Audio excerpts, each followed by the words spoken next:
m'appelle Laurent Paris. J'ai passé une trentaine d'années à diriger des organisations dans le monde du B2B et dans le monde de la gestion de l'information et du document. Donc je suis directeur général maintenant depuis de nombreuses années et depuis 2 ans, j'ai fait le choix de faire de la direction générale dans le monde du management de transition. Et donc j'ai fait une première longue mission avec EIM récemment. Il s'agissait d'une PME provinciale dans le monde de la gestion du document, donc le monde dont je suis l'expert, qui avait subi de grosses baisses de résultats et donc pour laquelle l'actionnaire était assez inquiet non seulement sur cette baisse de résultats, mais également sur d'éventuelles pratiques managériales qui lui paraissaient peut-être douteuses. Ma mission a débuté par une mission d'audit avec le directeur général et l'actionnaire. Et très rapidement, on s'est rendu compte que ce qu'il craignait était malheureusement la vérité. Et donc, on a dû procéder à une restructuration de l'équipe de direction, du CODIR. Une partie faite par l'actionnaire et la plus grande partie faite par moi. Et donc, j'ai pris la responsabilité en tant que directeur général mandataire social de l'entreprise pour réorganiser, restructurer, refaire l'offre produit qui avait été mise à mal, reconstruire l'équipe qui allait avec pour commercialiser au mieux cette offre, que ce soit commercialement, techniquement ou administrativement. Et puis surtout rassurer les clients, parce qu'il y avait une très grosse insatisfaction, une très grosse inquiétude des clients. Et donc l'idée, c'était très rapidement de retrouver la sécurité et la satisfaction des clients, tout en faisant très attention au fait qu'on évoluait dans une entreprise, donc quand je suis arrivé, d'environ 70 personnes, très marquée par un environnement familial.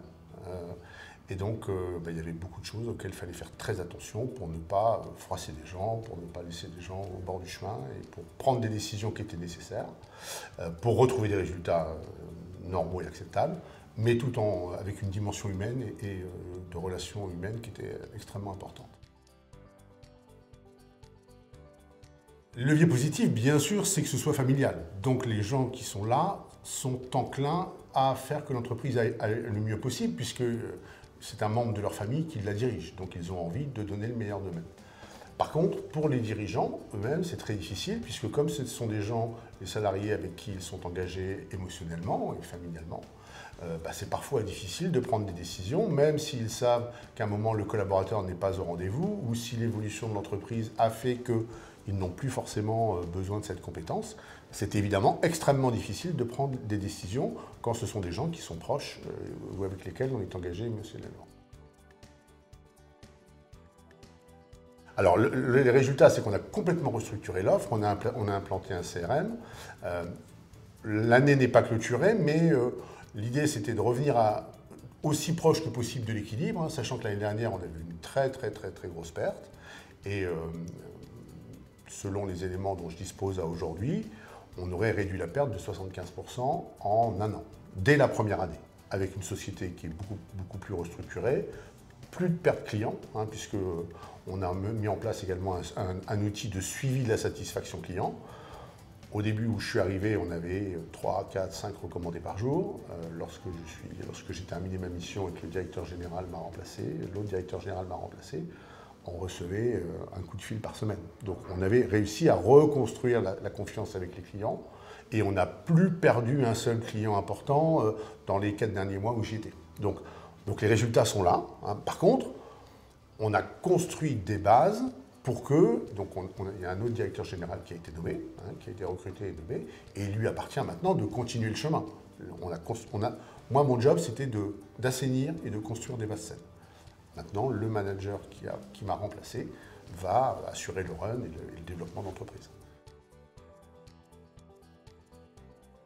Parce que c'était difficile pour les dirigeants de prendre ce type de décision qui allait au-delà de la simple nécessité ou de la simple compétence du collaborateur. L'autre raison, c'est que, premièrement, ils avaient besoin de quelqu'un très rapidement, et ça, ils savaient très bien qu'ils ne pouvaient pas avoir quelqu'un.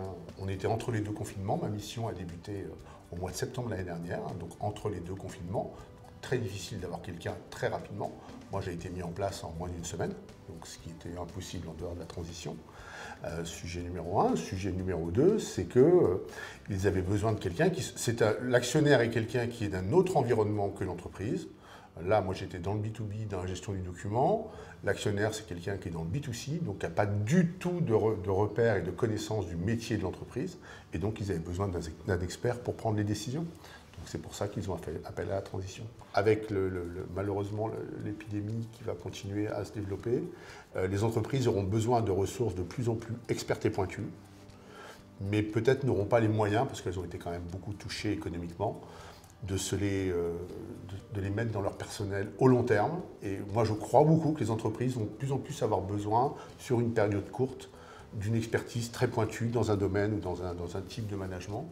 Et moi, je crois beaucoup que pour les gens comme nous, dans la transition, on a une carte à jouer en la matière. C'est indispensable. Alors, dans la phase de départ, on avait des échanges toutes les semaines avec mon partenaire chez UIM, parce que bon, pour moi, c'était une première mission. Donc, j'avais aussi besoin de cadre, et j'avais aussi besoin d'un regard extérieur. Donc, c'était vraiment des points extrêmement structurés où on faisait le point de ce que j'avais fait, de ce qui était devant moi. Très important d'avoir un œil qui est plus expérimenté que vous par ses missions et qui vous dit, qui partage vos points de vue, et ça, c'est extrêmement important. Et l'autre point notable du partenaire avec lequel j'ai eu la chance d'évoluer, c'est que, au-delà de l'aspect structuré des entretiens qu'on avait, quand j'étais dans une période de joie, de doute, parce que moi j'ai vécu à l'extérieur de chez moi pendant un an, donc j'étais à l'hôtel, etc. C'était un peu particulier.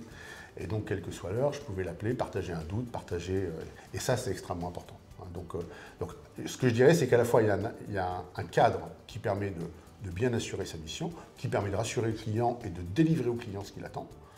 Mais également, vous avez quelqu'un qui est disponible pour vous, et ça, c'est hyper important.